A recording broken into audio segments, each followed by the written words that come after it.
Muy buenos días. Quiero agradecer y felicitar a País Digital por este tercer Summit o cumbre, porque está poniendo en el corazón del debate algo que ha estado muy ajeno y muy distante del debate de la sociedad chilena. En primer lugar, quiero decir que el mundo prácticamente permaneció estancado hasta la revolución industrial, como lo muestra este gráfico que expresa la evolución del Producto Per cápita durante ese periodo. También en términos de población permaneció prácticamente estancado. Y en materia de expectativa de vida, hubo también un largo estancamiento con caídas muy fuertes, las pestes durante los primeros años, las guerras durante el siglo pasado. Pero las cosas empezaron a cambiar y para mejor a partir de la revolución industrial solo para algunos países. Los países desarrollados, Europa, Estados Unidos, Canadá e incluso durante algún tiempo Argentina. Pero a partir de la década de los 60, las cosas nuevamente volvieron a cambiar y para mejor para los llamados tigres asiáticos. Desgraciadamente, en estos dos grandes saltos adelante, ningún país latinoamericano logró subirse al tren del progreso. De hecho, hoy día no hay ningún país latinoamericano que esté entre los 50 países de mayor ingreso per cápita del mundo. Esta carrera ha tenido ganadores y perdedores, como lo muestra esta gráfica que mide el ingreso per cápita y a lo largo del tiempo, y los países van evolucionando a distintas velocidades y con distintos resultados.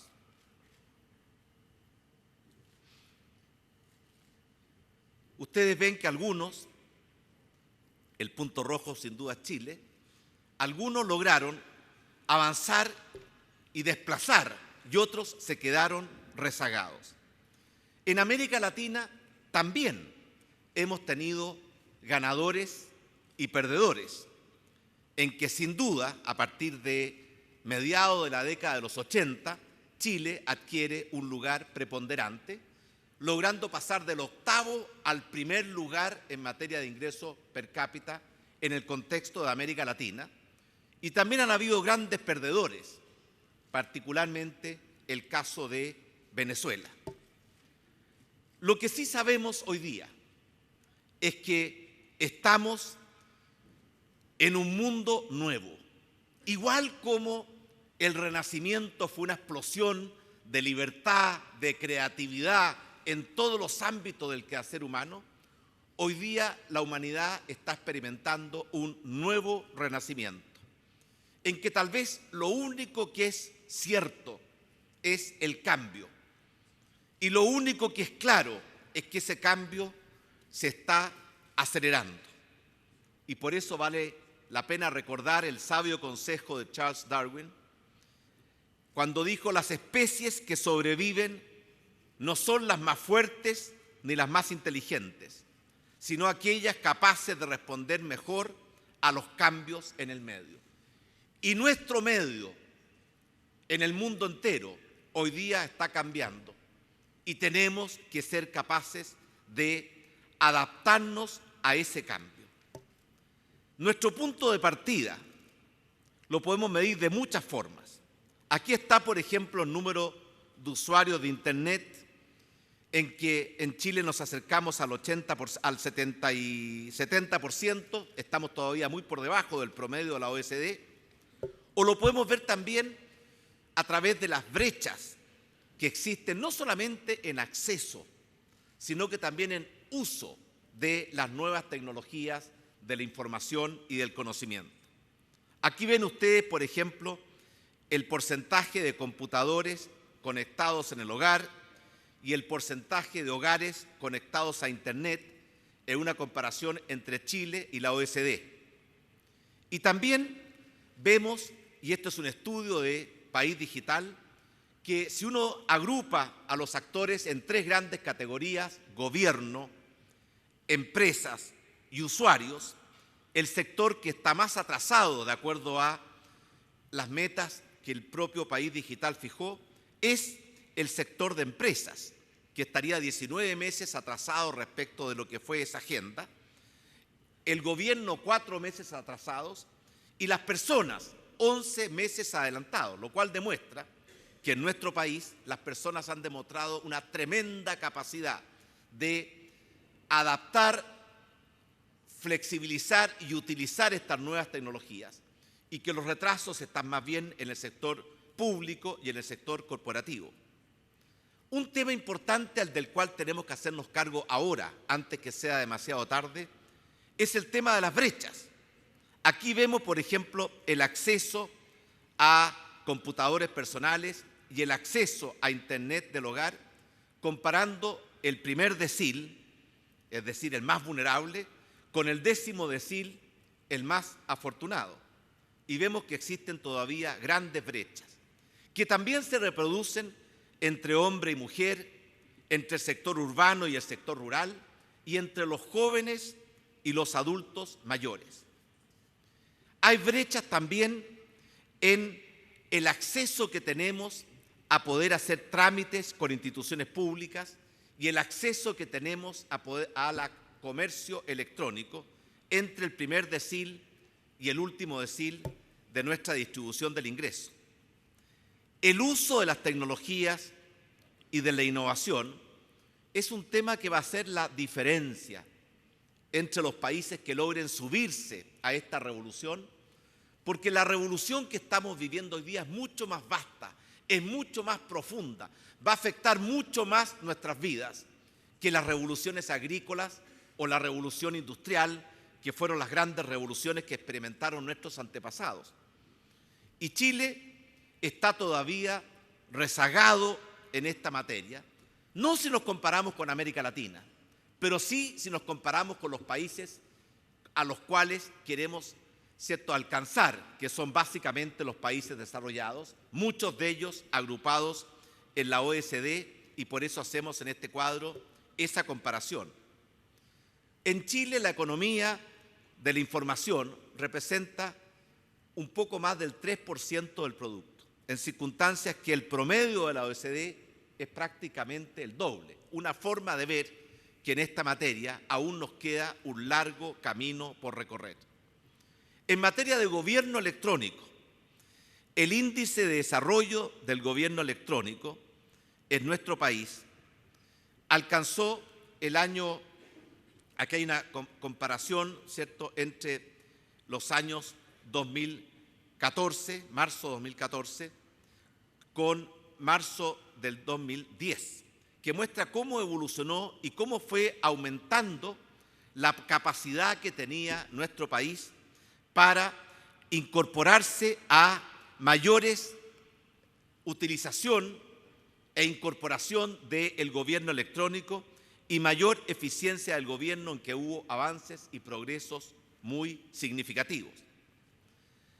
Aquí están los desafíos que planteamos cuando desarrollamos la Agenda Imagina Chile. Y aquí estaba el concepto de especialización inteligente. Yo quisiera comentar lo que dijo Eduardo Vitrán respecto de los clústeres. Y tal vez sería útil leer lo que hoy día se está escribiendo respecto de clústeres. Por ejemplo, en el Boston Consulting Group, por ejemplo, McKinsey, por ejemplo, el profesor Porter, porque los clústeres por supuesto que son importantes, pero que tienen que surgir desde la iniciativa privada, no pueden ser controlados, digitados, ¿cierto?, desde el sector público, porque la experiencia de clústeres del sector público no ha sido buena en el mundo entero. Y para esto se requiere libertad, se requiere flexibilidad. Yo creo que es difícil que existan clústeres cuando la mitad de las empresas todavía no termina de leer las 1.800 páginas de los reglamentos de la reforma tributaria, o está todavía preocupada de cómo va a enfrentar una reforma laboral. Y por tanto, en esto es una cosa que hay que ver en la sociedad chilena en su conjunto. Pero dentro de la agenda digital, yo creo que es muy importante plantear lo que se hizo durante el gobierno anterior. Básicamente se hizo esfuerzo en tres frentes. Uno, la red, la infraestructura, la conectividad. Y segundo, avanzar decididamente en lo que es gobierno electrónico. En materia de acceso y contenido, podríamos mencionar una serie de logros que se alcanzaron durante ese periodo, pero solamente voy a mencionar los principales. El Plan Todo Chile Comunicado, que logró dotar de tecnologías de tercera generación en esa época a más de 1.400 localidades, alcanzando a 3 millones de chilenos que estaban ausentes. Adjudicó el espectro 4G y ayer leía que la red 4G en Chile es la segunda más desarrollada del mundo, superando a potencias tecnológicas como Estados Unidos, Corea y Japón. La conectividad para un 99% de la población, porque siempre el 1% es el más difícil y es el más caro. Lo que se logró en materia de conectividad para la educación, alcanzando a que el 96% de los alumnos que están en la educación escolar tuvieran acceso a banda ancha y a conexión de Internet.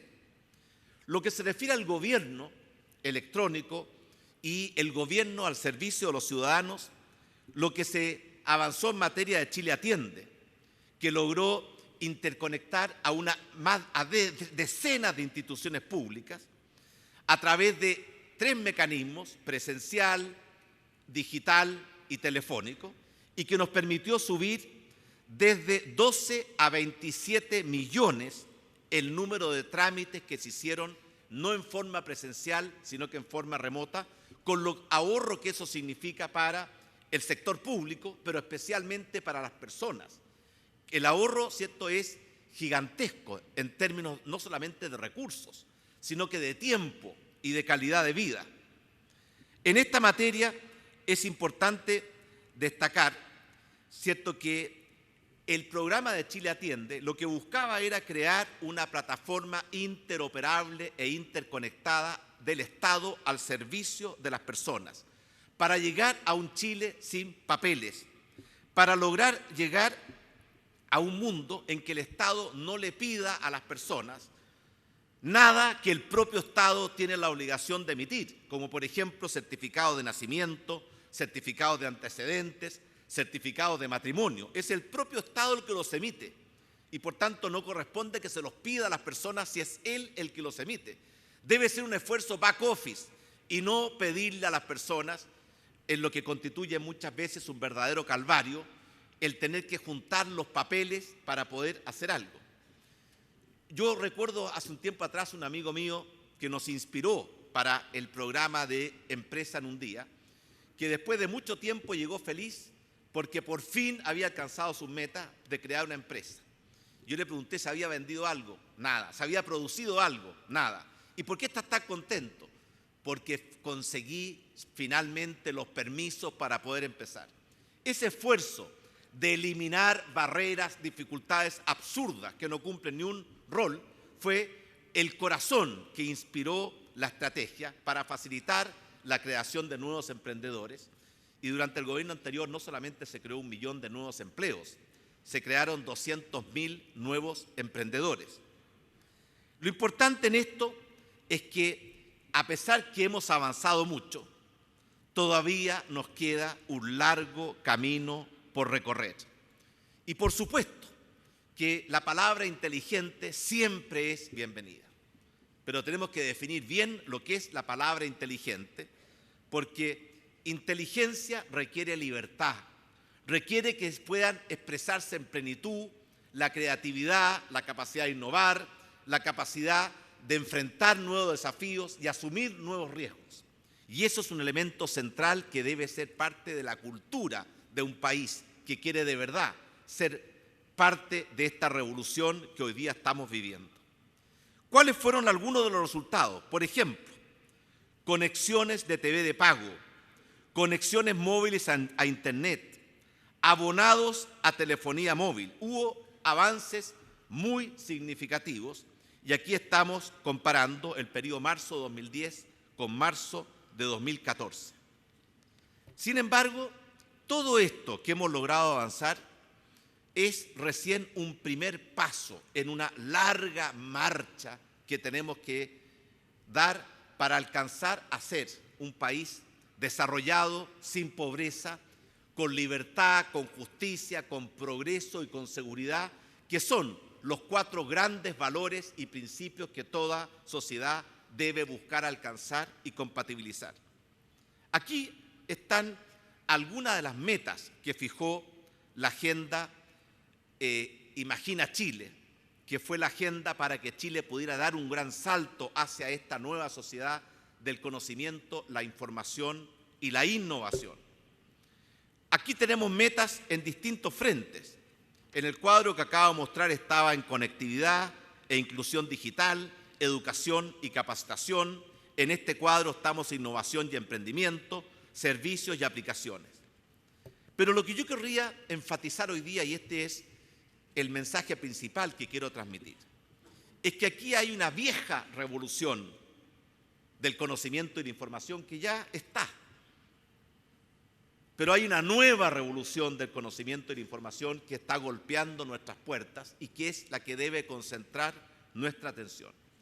Yo recuerdo que en los años 70, cuando yo era un estudiante de posgrado en la Universidad de Harvard, no existía la calculadora, no existía el computador personal, ni el fax, ni el celular, ni Internet, ni Google, ni Yahoo, ni Facebook, YouTube, Twitter, WhatsApp, comercio electrónico, LinkedIn, Spotify, Instagram, por dar solamente algunos ejemplos. Muchos de ustedes se preguntarán cómo podíamos vivir sin algo que hoy día parece esencial. Recuerdo que uno de los grandes avances en esa época fue el liquid paper, que permitía terminar con una verdadera tortura. Cuando uno escribía un documento y tenía que sacarle copias, eran con copias a carbón. Y por tanto uno escribía el documento, después lo revisaba, había un error, como había que tipear la página entera para corregir ese error, se corregía ese error, pero se cometía otros errores y era un proceso interminable. Y en consecuencia, esa revolución ya ocurrió, esa revolución ya es antigua. Lo que tenemos que mirar ahora y levantar la vista es a la nueva revolución que viene, que ya está golpeando nuestras puertas, que va a significar tal vez un cambio de paradigma mucho más poderoso que el que experimentamos en los últimos 30 años y que contempla, entre otras, las siguientes tecnologías que, de acuerdo a estudios de McKinsey, del Boston Consulting Group, de Naciones Unidas, de la OECD y de muchos más, van a estar operativas probablemente de aquí al año 2025. El Internet de las cosas, que en el fondo significa que las cosas van a pasar a ser inteligentes, interconectadas y en consecuencia a través de una red de nanosensores de muy bajo costo, de muy bajo tamaño y de alta efectividad, van a poder transmitir información, optimizar la toma de decisiones y proveer soluciones inteligentes e instantáneas a muchos problemas, porque los sensores, los chips, los procesadores son cada vez más rápidos, más potentes, más pequeños y más económicos. Lo mencionaba Eduardo Vitrán, lo que va a significar en el proceso productivo, que las máquinas sean inteligentes, lo que va a significar para coordinar el proceso productivo, para hacer más eficiente el proceso de mantención, porque las máquinas van a avisar antes que la pieza falle y genere un problema gigantesco, porque una pequeña pieza paraliza en algunos casos a toda una industria. Y aquí está ese viejo ejemplo de una trilladora que estaba trillando y de repente se paralizó. Y la persona no podía arreglarla y el costo era gigantesco y le pide a un guasito que se la arregle. Y el guaso va y dice, yo se la arreglo, pero le voy a cobrar $1.000.000. El tipo dice, si me lo arregla, me ahorro mucho más que ese $1.000.000. Va, se acerca a la máquina y le pega una patada y la máquina vuelve a funcionar. Y le dice, ¿cómo me va a cobrar $1.000.000 por eso? No, si yo no le cobro el $1.000.000 por la patada. Por la patada $1. La diferencia por saber dónde y cómo pegarla. Eso va a ser lo que va a significar el Internet de las cosas. Las máquinas van a estar interconectadas, van a transmitir cuando una pieza está a punto de fallar para que sea cambiada sin que se interrumpa el proceso productivo. Se van a conectar directamente con los proveedores, van a poder tener una situación en que la eficiencia que esto va a significar va a ser gigantesca. En materia de salud, el cuerpo humano va a estar, ¿cierto?, en nuestra ropa o en nuestros cuerpos llenos de sensores que van a estar midiendo permanentemente, ¿cierto?, la tensión arterial, el azúcar en la sangre, de forma tal de prevenir, y esa información va a fluir directamente a nuestros médicos, que va a tomar las medidas en forma instantánea para prevenir. De hecho, tal vez el primer Internet de las cosas es el cuerpo humano. Millones y millones de células que interactúan entre ellas para intercambiar información, anticipar problemas y resolver los problemas. El Internet de las cosas va a significar un cambio dramático en la forma en que vamos a enfrentar la vida, nuestras vidas, el proceso productivo, nuestra salud, la forma de organizarnos. Y esa es una revolución que está a la vuelta de la esquina. Hoy día hay 16 billones de cosas interconectadas. Muy prontamente, de acuerdo a las proyecciones de estos referentes que han hecho los estudios, vamos a tener más de 50 billones de cosas conectadas a nivel mundial. Una segunda revolución que está a la vuelta de la esquina es el Internet móvil, a través de hoy día teléfonos inteligentes, tablets, que conectados a la red, de hecho hoy día hay más conexiones a la red móvil que conexiones a la red fija, van a permitir el tener, ¿cierto?, a la población conectada en todo momento, en todo lugar, con todo el mundo y en forma muy económica, y eso nos va a permitir un cambio radical en la forma que operamos, porque vamos a tener a nuestro computador con nosotros en forma permanente y a través de ese computador acceso a un mundo de información, de oportunidades, ¿cierto?, que van a significar un cambio radical en nuestras vidas. Hoy día, un teléfono inteligente tiene celular, personal estéreo, cámara de fotos, cámara de videos, GPS, acceso a Internet y desde Internet al mundo entero, control remoto para administrar, ¿cierto?, una serie de artefactos, capacidad de interconectarnos con redes de personas en el mundo entero. Y todo eso por el costo de un celular. ¿Cuánto es el excedente del consumidor? ¿Cuánto habríamos estado dispuestos a pagar hace 10 años atrás por tener en este teléfono todos los utensilios que yo le mencionaba? Y aquí hay una falla en la contabilidad mundial, porque cuando se produce un teléfono como esto, el valor que agrega contablemente al producto mundial es el valor en que se vende este teléfono, no el valor que significa para el usuario. Ahí está el gigantesco excedente del consumidor que la tecnología nos regala, porque pagamos por estos instrumentos un valor muy inferior a la calidad y al valor de los servicios que ellos nos prestan. De hecho, como decía Alfredo Barriga, en cierta forma, contablemente, la tecnología destruye valor, porque cuando se descubre un aparato más poderoso, más rápido, más inteligente, pero más económico, se mide ese valor al precio de venta, no por la calidad y cantidad de servicios que nos presta. Otra revolución que está a la vuelta de la esquina es la robótica mecánica avanzada y la robótica con inteligencia artificial, que son robots con visión, con sensores, con capacidad de pensar, con capacidad de decidir, que van a revolucionar no solamente el mundo productivo, sino que también otros mundos, como por ejemplo el mundo de la salud. Robots que son capaces de operar sin que haya un médico que los esté operando en el mismo lugar, sino que los están operando en forma remota. Y eso es un enorme campo que existe para la telemedicina. La tecnología de la nube, que nos va a permitir almacenar en forma instantánea, económica y asequible, ¿cierto?, desde cualquier lugar y en cualquier momento y por cualquier utensilio, la información. De hecho, el 80% de los datos e información que se ha generado en toda la historia de la humanidad se han generado en los últimos 2 años. Y por eso el enorme progreso en la capacidad no solamente de almacenar, sino que de procesar y poner a disposición en forma instantánea la información relevante para las personas. Una quinta revolución va a ser, ¿cierto?, que muchos vehículos, aviones, trenes, barcos van a funcionar en forma autónoma, sin necesidad, ¿cierto?, de conductores, porque la tecnología lo va a permitir y con mayor seguridad. La nueva generación en materia del genoma humano. Descifrar el genoma humano tomó cerca de 15 años y costó más de 3.000 millones de dólares. Esto se va a poder efectuar individualmente y específicamente para cada persona en materia de minutos con las nuevas tecnologías que están en desarrollo y por tanto nos va a permitir prácticamente anticiparnos a las enfermedades. El avance en materia de almacenaje de energía, que va a significar una enorme libertad porque muchos, ¿cierto?, de los instrumentos, ¿cierto?, o de las maquinarias que requieren energía van a poder tener energía disponible 24 horas, ¿cierto?, y almacenada en el punto en que se van a utilizar.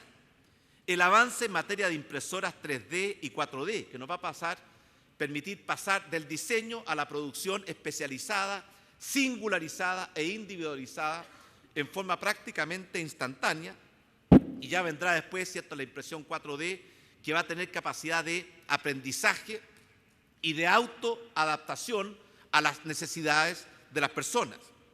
Lo que viene en materia de materiales avanzados, que son nanomateriales inteligentes que se autogeneran, se autolimpian, son capaces de proveer información con memoria para recuperar, ¿cierto?, sus formas y propiedades deseables, y entre los cuales, ¿cierto?, el grafeno está, ¿cierto?, siendo estudiado e investigado con mucha atención.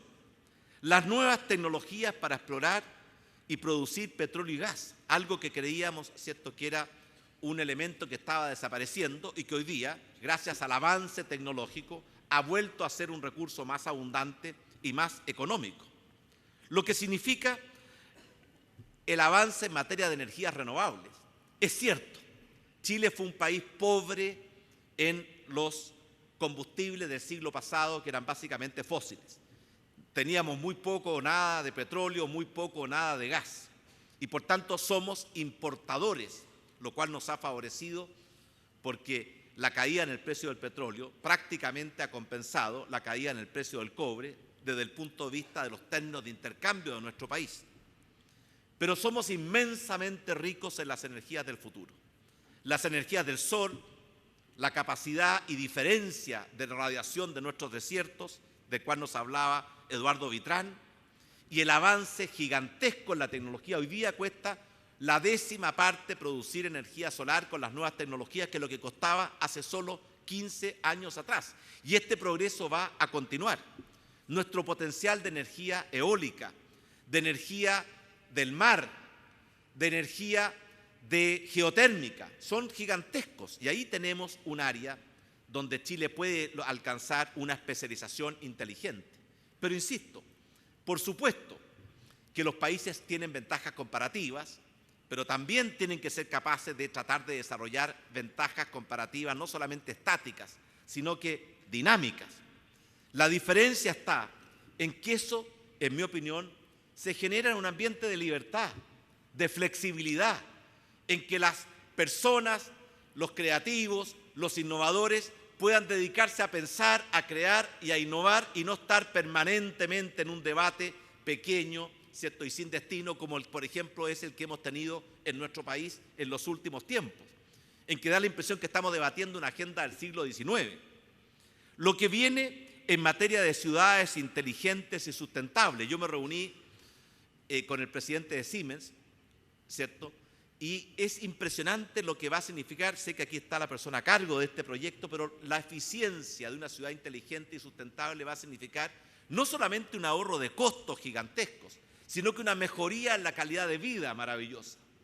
Porque lo cierto es que va a poder, ¿cierto?, mejorarse el sistema de transporte. Cuando des las cosas, ¿cierto?, con sensores y tengamos la información en línea, cada vehículo va a escoger la vía más eficiente en ese instante. Lo que va a significar en materia de provisión de energía, en materia de provisión de agua. el ahorro de costos y la mejoría en la calidad de vida, de aplicar las tecnologías de la ciudad inteligente, es algo que está recién empezando en nuestro país y que tiene un potencial absolutamente extraordinario. El pasar del Big Data al Smart Data, no solamente acumular enormes cantidades de información, sino que ser capaces de procesarlas con inteligencia, no necesariamente a través de un clúster, y ponerlas a disposición de las personas en el momento oportuno cuando la persona lo necesita. Lo que va a significar también el pasar, y esta es la 14ª tecnología que va a estar aquí presente dentro de los próximos 10 años, es que vamos a pasar de la economía de los bienes a la economía de los servicios. Everything is a service. ¿Por qué la gente tiene bienes? Porque quiere los servicios que esos bienes proveen. Y por tanto lo que tenemos que proveer es lo que la gente realmente quiere. ¿Qué sentido tiene, por ejemplo, que uno tenga un automóvil o un avión o cualquier otro vehículo cuando lo utiliza, ¿cierto?, el 1% del tiempo? Uno quiere tener el vehículo disponible, ¿cierto?, en buenas condiciones y operativo cuando lo necesita. Y por tanto, lo que está pasando con tecnología o con empresas como Uber y con Airbnb es algo que va a incorporarse a todo el resto de las industrias, de pasar de bienes a servicios, que es lo que realmente uno quiere.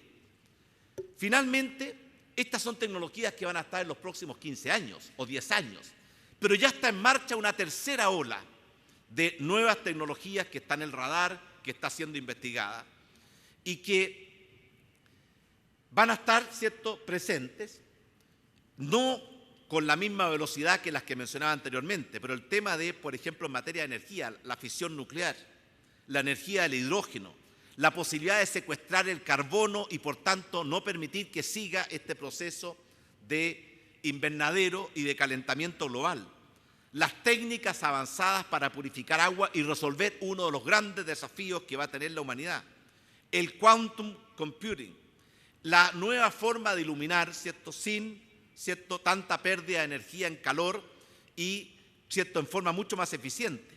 La transmisión de energía sin cables, que es una tecnología que ya está siendo investigada.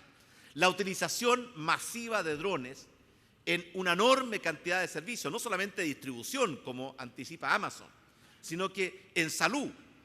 Cuando una persona sufre un accidente, va a poder, ¿cierto?, recibir un dron que le va a llevar, ¿cierto?, el medicamento, el aparato, la tecnología, para poder atenderlo en forma instantánea en el sitio, porque los primeros minutos son decisivos en ese tipo de atenciones.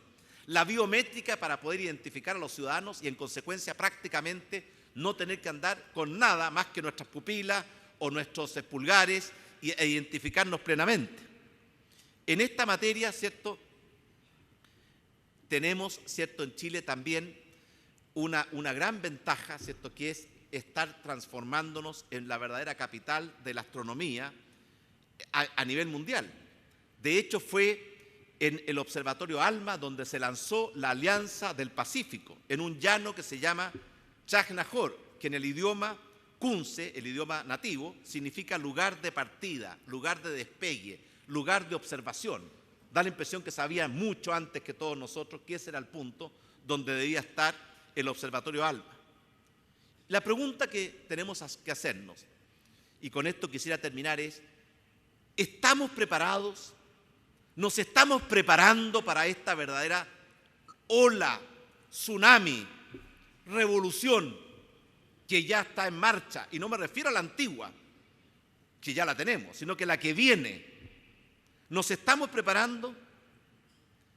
¿Estamos haciendo lo que necesitamos hacer para poder incorporarnos en plenitud a esta nueva sociedad del conocimiento y la información que va a cambiar en forma profunda la forma de vivir, de trabajar, de informarnos, de entretenernos, de conectarnos, de estudiar todos los ámbitos de la vida humana? ¿O estamos simplemente atrapados, ¿cierto?, en una discusión pequeña y estéril que mira hacia atrás y que no ve cómo el mundo está avanzando en otra dirección?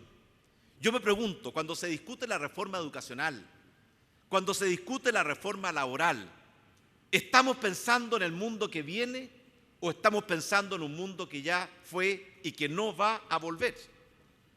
Yo les digo que tenemos muchas cosas por hacer y aquí tenemos algunos elementos de una agenda pendiente. La modernización del Estado, un Estado, ¿cierto?, para el siglo XXI, no un Estado del siglo XIX parchado durante el siglo XX. La iluminación digital, que es un proceso que tiene una tecnología cada vez más versátil, más económica y más potente. El cerrar las brechas digitales que hacía mención anteriormente para tener un país realmente inclusivo y cohesionado, porque esas brechas pueden ser mucho más crueles y mucho más brutales que las que conocimos en el pasado. En materia de salud, nos estamos preparando para esta revolución que viene en salud, particularmente en un país como Chile, que ha envejecido más rápido que el mundo entero, porque la caída, ¿cierto?, en las tasas de natalidad ha sido brutal, mucho más rápido que nuestro desarrollo económico, y el aumento de la expectativa de vida también ha ido mucho más rápido que nuestro desarrollo económico, creando una revolución demográfica de más adultos mayores y menos jóvenes que va a cambiar muchos de los desafíos de la sociedad chilena. Estamos realmente avanzando en materia de mejorar la calidad de la política y aprovechar las tecnologías digitales para tener una política más participativa, más transparente y terminar con este divorcio entre los políticos y los ciudadanos.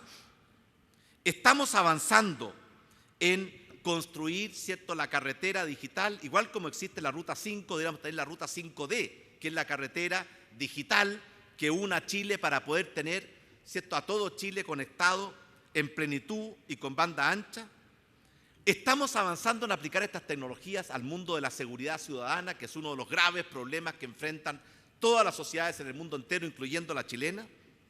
Estamos pensando, ¿cierto?, en la revolución que va a significar la nueva forma de educar a nuestros niños y jóvenes.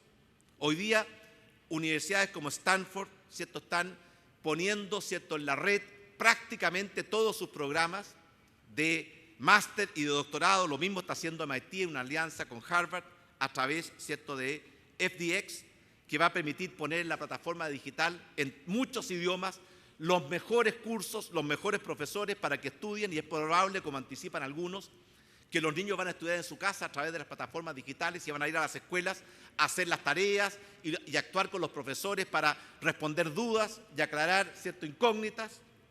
En materia de trabajo, la economía de Internet crea 2,6 trabajos por cada trabajo que destruye. El problema es que los destruye en algunas partes y los crea en otras. ¿Dónde queremos estar? ¿Donde los trabajos se destruyen o donde los trabajos se crean? 6 de cada 10 puestos de trabajo que más se demandaron en el mundo el año 2010 no existían el año 2000.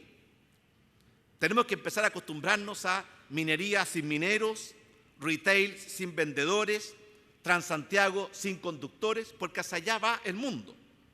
De hecho, como dijo Ken Robinson, cuando las niñas y niños chilenos que hoy día están entrando a kindergarten egresen, van a buscar trabajos que hoy día no existen, van a aplicar tecnologías que todavía no han sido inventadas y van a intentar resolver problemas que todavía ni siquiera nos imaginamos.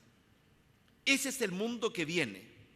Y la pregunta que uno debe hacerse, si en todos estos frentes, modernización del Estado, iluminación digital, cierre de brechas, reforma moderna de la educación, de la salud, del mundo del trabajo, ¿estamos capacitando a nuestros trabajadores para este mundo que viene? No solamente educando a nuestros niños, sino que también capacitando a nuestros trabajadores, porque hoy día la educación es un proceso continuo y por tanto esta distinción entre educación y capacitación está perdiendo fuerza. Es una educación continua desde la cuna hasta la tumba.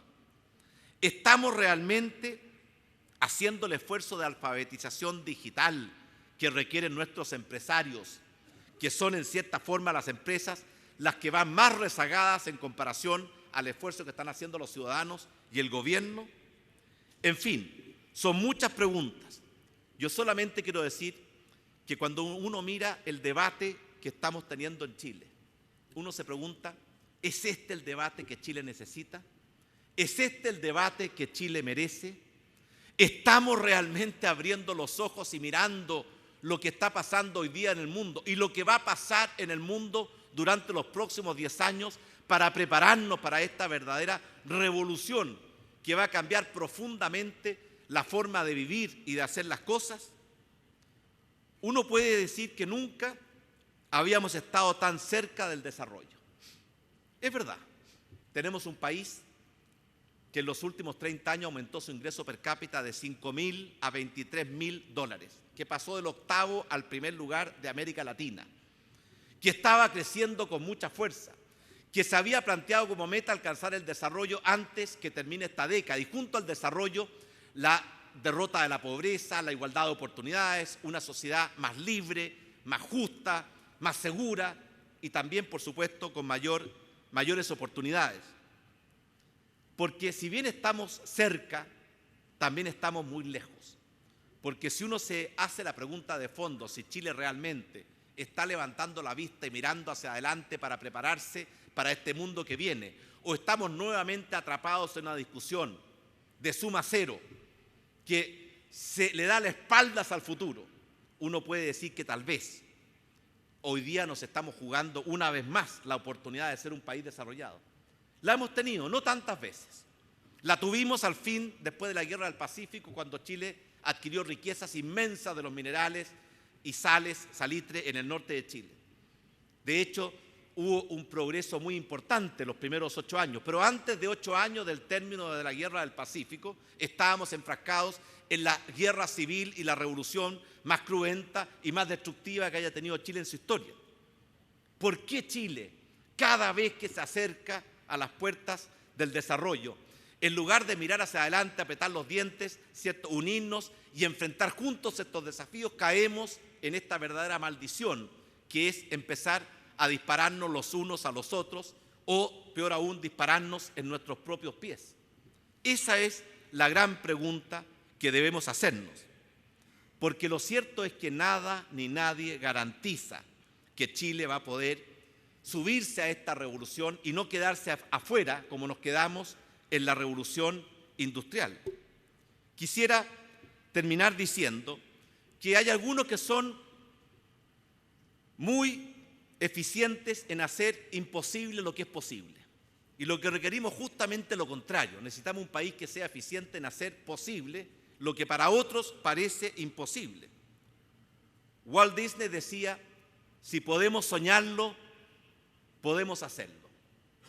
Y yo recuerdo una novela de Solzhenitsyn en que él contaba cómo un grupo de burócratas rusos, ¿cierto?, cuando el imperio soviético se estaba derrumbando en una pieza oscura y llena de humo, seguían discutiendo respecto de los planes quinquenales y la planificación centralizada, lo cual significaba, ¿cierto?, ahogar, matar lo más importante, lo más poderoso, que es la libertad, la creatividad, la capacidad de innovar, la capacidad de emprender de los ciudadanos. Y Solzhenitsyn les decía, o les quería decir, ¿cierto?, que abran las ventanas, ¿cierto?, se despejen el humo y la oscuridad de la pieza en la cual estaban y vieran cómo afuera estaba saliendo el sol. Einstein dijo, locura es hacer lo mismo una y otra vez esperando que los resultados sean distintos.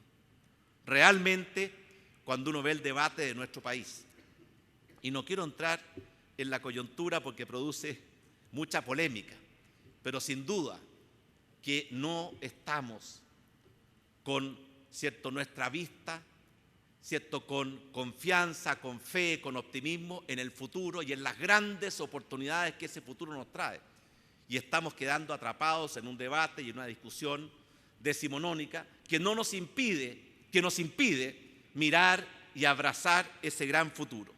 Por eso quisiera terminar estas palabras diciéndoles a todos los que tienen responsabilidad, que no son solamente los líderes, los políticos, los empresarios, sino que el país entero, despierta Chile, porque afuera ya ha salido el sol. Muchas gracias.